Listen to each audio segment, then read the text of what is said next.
एक छोटे से गांव में एक प्यारा सा बंदर रहता था जिसका नाम खोपड़ी था। खोपड़ी बहुत ही चालाक और हमेशा खुश रहता था। एक दिन खोपड़ी को एक जादुई किताब मिली। जैसे ही उसने किताब खोली, वो और उसके दो अच्छे दोस्त मोटो हाथी और चंटी छिपकली एक नए जंगल में पहुंच गए। इस नए जंगल में उन्होंने देखा कि एक अनोखा अस्कोल था जहां सब जानवर पढ़ रहे थे। वहां के हेड मास्टर थे एक बूढ़े और समझदार खरगोश जिनका नाम मिस्टर बनी था।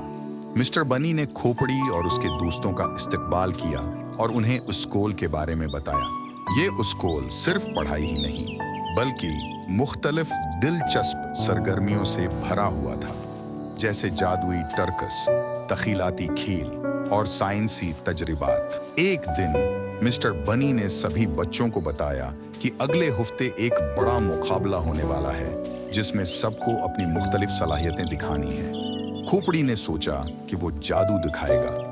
मोटो हाथी ने अपनी ताकत का मुजाहिरा करने का सोचा और चंटी छिपकली ने अपनी कोशिश को दिखाने का फैसला किया। मुकाबले के दिन सभी बच्चे बहुत पुरजोश थे।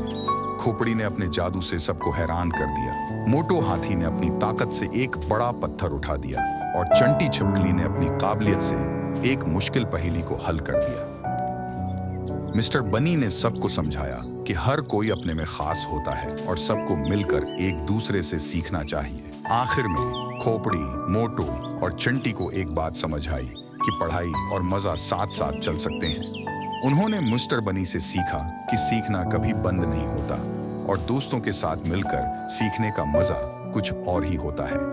इस तरह खोपड़ी और उसके दोस्त नए दोस्त बनाकर वापस अपने गांव आ गए और अपने नए तजुर्बात सबको सुनाकर सबको मुतासिर किया। ये कहानी बच्चों को सिखाएगी कि सीखने का मजा तभी आता है जब हम इसे मजे के साथ करें और दोस्तों के साथ मिलकर करें।